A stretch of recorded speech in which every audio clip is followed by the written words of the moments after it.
did you end up getting interested in looping?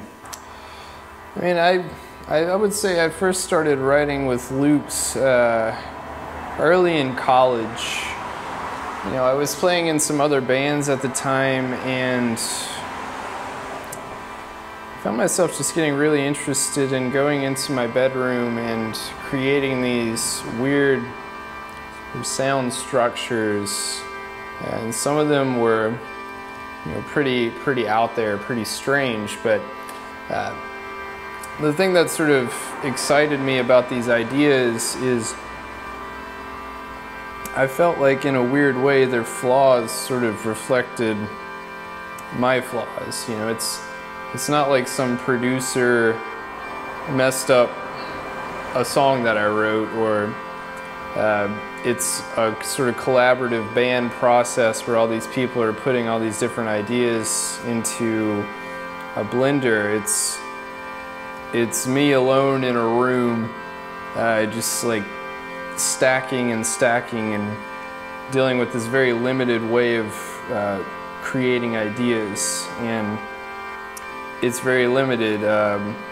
You have to stick with what you've already made. You can't totally go off on a different tangent once you've started a song in a certain way, but at the same time, if you start with something really small, you can create these amazing worlds, you know, all by yourself. And I think I kind of got obsessed with this idea that the record should have a lot of loops in it, because I wanted the record to be a true reflection of my own subconscious thoughts and emotions. I wanted it to you know, be something that I could truly say is a product of myself, and not just like a song, you know, produced one way, but like this record couldn't be made by anybody else at any other time. It had to happen at the times it happened. It had to happen the way it happened.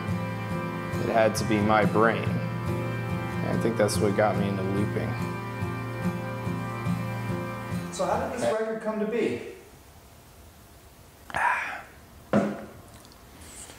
I think to understand how this record happened, you have to start in Mississippi. Music was such a big part of my life in the South. I played in a few different bands, and I really enjoyed it. It was my livelihood for a while. And in 2011, I recorded the first song that I started working on off this record. But I didn't know I was making a record at the time. I was creating some background music for another friend's project. But shortly thereafter, I moved to Philadelphia to start graduate school and start studying theology and the sort of subjects that I was really interested in researching. And I think part of me worried that if I wasn't careful, it would be really easy to lose that part of my life, like that music element.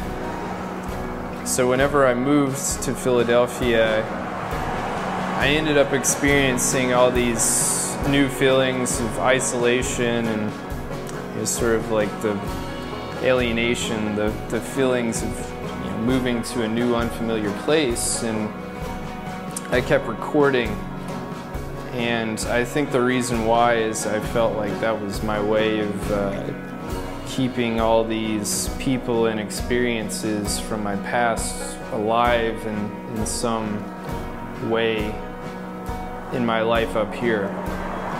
And I kept recording. Whenever I went home to visit after my first year of school, and I was surprised to discover all these new emotions, sort of these emotions related to being reunited with certain people and experiencing the same place but in a different way. I don't feel like I ever returned to the same place whether it was to Mississippi or to Philadelphia. And I think I was different every time I went somewhere as well.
Say this record is about.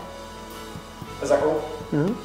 So I wanted to make it sound really interesting. Yeah. And not, you know, pretentious like, what would you say this record's about? Yeah, no, I appreciate that. I think on a surface level, this record is sort of about finding your place in the world as you grow. It's not only about the places that we all come from, but it's also about how we are often compelled to do something else with our lives by some sort of obscure desire that we don't quite understand.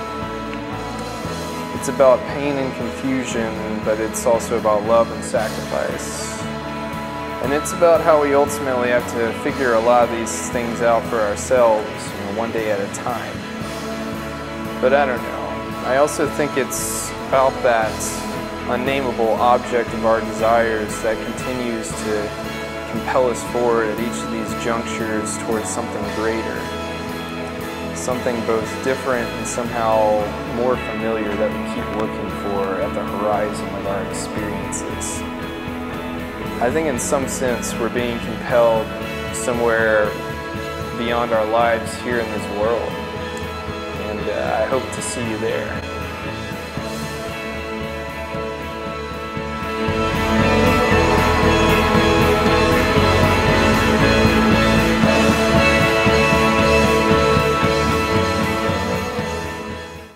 Who am I?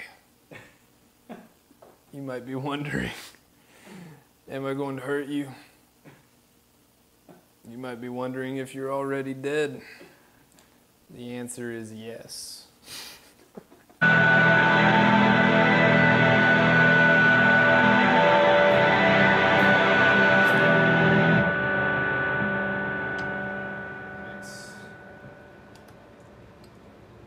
I like the beginning better than the end, but there's some interesting stuff in there.